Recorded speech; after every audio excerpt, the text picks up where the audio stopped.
YouTube, Wagwan, Scarface in the building. In this video, I want to talk about advanced semen retention without getting too much into the Taoism and the tantric stuff. So essentially, once you begin starting semen retention, maybe you have an issue with porn, maybe you have an issue with sex. You overcome that. No fat becomes easy. Like now, I would never say I practice no fat because watching porn is just completely unnatural. I just wouldn't do it. So then you practice semen retention, and let's say you've done 90 days on semen retention. You prove to yourself that you have the discipline, you have the willpower, and you strengthened yourself by going 90 days without releasing, without spilling your seed. Great. What's next? It's like, do you retain forever? No, you just want to be conscious. You want to be conscious with who you're giving your energy to. You want to be conscious with who you're spilling it, how you're spilling your seed, and how often you're doing that in accordance with your age, in accordance with wherever you are in the world. So advanced semen retention is essentially engaging in the act of sex and not spilling your seed. That's how you get to the next level of strength, essentially. So you want to engage in the act of sex. And guys, I'm not saying, because this is the last thing I'd preach, go out, have sex with as many women as possible, do all of it. No, I would not. The way I see it is like, especially when you're on semen retention and you practice it as a lifestyle, because this is a lifestyle, situations will unfold for you effortlessly. You'll get women opportunities, lady opportunities coming to you effortlessly and easily. And that's, I would say that's my ethos. If you have to strive and struggle for anything, whether it's a job, a woman, because you see, guys jump through hoops, they take all these girls on dates and do all of these things just to hope that they can smash, and that girl's coming over first to my yard straight away from nothing. So it's like, I don't recommend dating, I don't recommend doing these things. I recommend practicing semen retention and allowing whatever opportunities come to you, then use your judgment and your wisdom to choose what you want to do in that situation. So, and those are some of the benefits from semen retention. Like, I do not push and shove for dates. I don't do any of that. If it doesn't fall into my lap, like if it doesn't come into my world, I will not. I just would not pursue it. I would not pursue it. But advanced semen retention is essentially engaging in the act of sex and not releasing.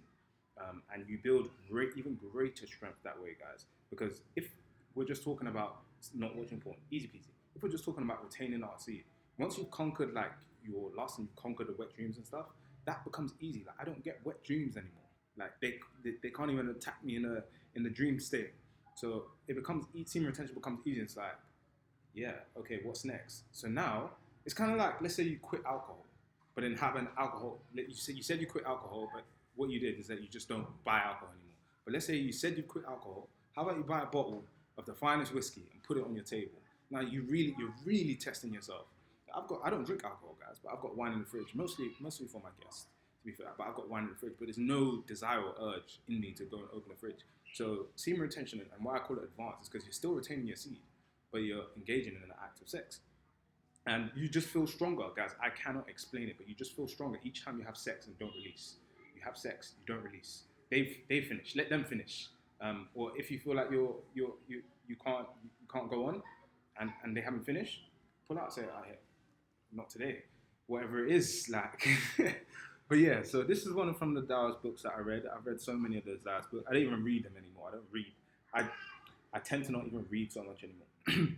So this is from the Canon of Taoist Wisdom, collected by Emperor Tang. If a man has intercourse once without spilling his seed, his vital essence is strengthened. If he does this twice, his hearing and vision are made clear. If 3 times, all his physical illness will disappear. The 4th time, he will begin to feel inner peace. The 5th time, his blood will circulate powerfully.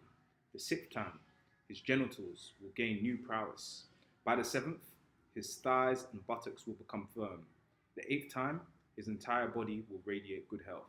The 9th time, his lifespan will be increased.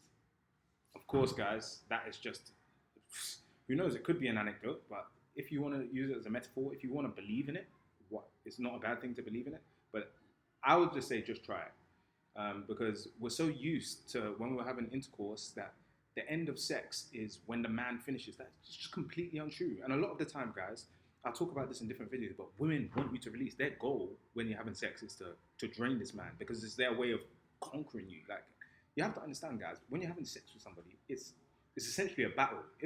Can the woman defeat you? It's only the woman that can defeat a man, because no matter how big and strong he might look on the exterior, at the end of the day, a 5 foot something shorty is just coming into the room and draining this big so-called masculine man. That is not strength. True strength is being able to control yourself even whilst you're engaging in the act. Don't let the woman defeat you. Let her tap out. That's what I would say. And I've had situations, guys. I even had a situation recently But the woman even got annoyed because I didn't release. Like at the end, she was ignoring me. She just, like, because I didn't finish and she had finished. And it's just funny. Like the way I would see it, like if you can get to a stage where, let's say you find a partner, don't ejaculate. Let's say with a new partner, don't ejaculate. Don't let her see your seed until you've had sex with her 10 times, because that's her way of proving herself. Because a lot of these times, especially in this day and age, girls just want quick, short-term fun.